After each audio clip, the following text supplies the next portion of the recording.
RVS Mani ji ने कोई बात हवा में नहीं बोली है। इससे पहले आरवीएस मणि जी ने इशरत जहां के एफिडेविट के चेंज होने की बात कही थी, और जब हम लोग की सरकार आई और वो फाइल तलब की गई, फाइल गायब थी, और नीचे के सारे अधिकारियों ने लिखा। और सुनो विवेक श्रीवास्तव जी, अभी और कान खोल के सुनिए, इशरत जहां का केस भारत के इतिहास नहीं, दुनिया के इतिहास का इकलौता केस है।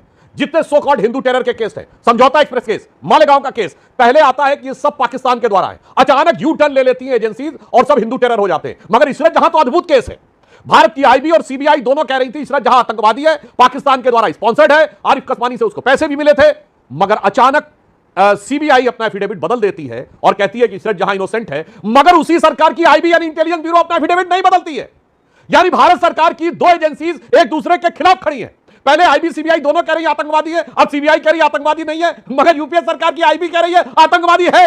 गजब का मजाक बनाया है साहब। अब आइए साहब, इसी मैटर में 2008 वाले में 11 दिसंबर 2008 को देन होम मिनिस्टर चिदंबरम साहब ने भारत की संसद में बयान दिया कि नेवी को कुछ संदिग्ध गतिविधियां दिखी थीं, मगर इसके बावजूद कोई कार्रवाई नहीं की गई। यह अपने आप में शक पैदा करता है। यह आईएसआई के साथ कहीं मिली भगत तो नहीं थी, यह शक पैदा होता है। अब मैं दूसरी बात बताना चाहता हूं, 2008 ये सारे के सारे जितने आतंकवादी थे, सबके पास फेक हिंदू आईडी कार्ड थे, सब हाथ में ऐसे कलावा बांधे थे।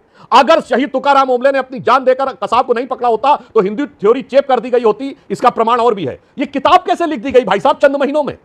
अजीज बर्नी ने किताब लिख दी और दिग्विजय सिंह ने उद्घाटन कर दिया कि 26/11 आरएसएस कॉन्स्पिरेसी। आपके लाखों दर्शक समझ सकते हैं किताब लिखना बहुत लंबा प्रोसेस है। आप Satish K Singh, you are well known, आप फॉर्मर एडिटर हैं, जर्नलिस्ट हैं, किताब लिखने में कितना समय लगता होगा?